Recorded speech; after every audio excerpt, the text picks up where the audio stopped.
What's up, current and future disc golf addicts? Welcome back to my channel for another installment of a how to birdie every hole, this time at Nieuwegein. First off, I'd like to extend a shout out to Hans Krens from Disc Golf Park Benelux and Frisbee Winkle for providing me with the T-pad signs here, and then also helping with the redesign and installment of the course that we will be playing today. Hole 1, starting off with a relatively short par 4 with a Mando left of that skinny tree that I just passed behind. With that sidearm, trying to give yourself an eagle look, you do have to hug it close to that Mando tree to leave yourself with that edge of circle 1 putt, and with that side slope it can get a little dicey with some rollaways, but it should be a relatively easy birdie nonetheless if you do not cash it on your eagle putt. Hole 2, not much danger.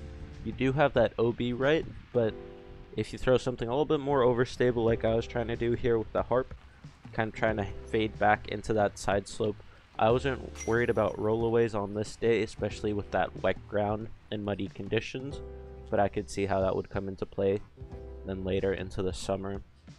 But stepping up to the tee pad of hole 3, your major concern is going to be that water behind the basket.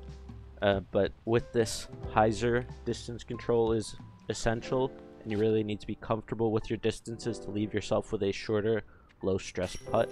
But if you do end up throwing your disc into the water, we have a regular crew of people that go in there fishing for them, so you're likely to get it back.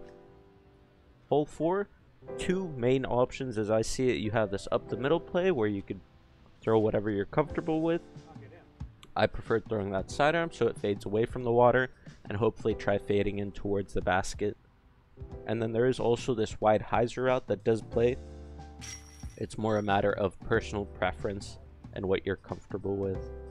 Hole 5 is an interesting hole where that OB narrows in towards the basket, and the main gap is clearly designed to be this left sideline, but if you actually stand towards the back of the tee pad, you open up this backhand hyzer line that plays equally well and is actually a little bit safer, to where it's easier to filter towards the basket, and especially fading away from that OB right that does feel a little more daunting. Hole 6, a slightly longer hole coming in at 99 meters. The only danger that I was really concerned about was that OB long, to where it's easy to air it there. OB left and right felt like it was a little bit more out of play, but throw anything you're comfortable with straight, and then hopefully give yourself a putt. But realistically, you want to be beating those initial guardian trees, and if you do, you have yourself a putt. And then it's just a matter of trying to convert. Hole 7, another shorter hole where you want to be throwing some slower disc, especially to try avoid that OB left. But on today's round, I was more concerned with the bigger, deeper puddles actually. So I knew I wanted to try land right, but I ended up pulling it a little bit further right than I would have initially wanted. And trying to avoid that water, I actually keep my toes up to make sure that they stay dry. Hole 8, there is a Mando right, but I personally didn't feel like it came to play a lot unless you're trying to play a really wide forehand or a lefty backhand hyzer. But I don't see the need to. Really, you want to be staying close to that big bushy tree and try fading in towards the basket. But again, this hole, a straight shot could play just as well, and you could be giving yourself a 5-meter putt if you have that distance control. Hole 9, you have this OB that's left and long. This can come into play a lot faster than you would think, because this plays as a little bit of a faster green. And the other major concern would be these guardian trees that are all around the basket in these 2 clean rows. But even if you do hit one of these guardian trees like I ended up doing here, you still leave yourself a putt, and then it's a matter of converting on the opportunity.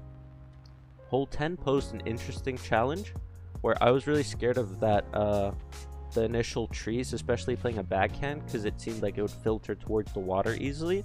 So I end up throwing the sidearm to get that counterclockwise spin, pick a gap out left, and throw my preferred hyzer angle and have it hyzer away from the basket instead of trying to park it, and then leave myself with a putt.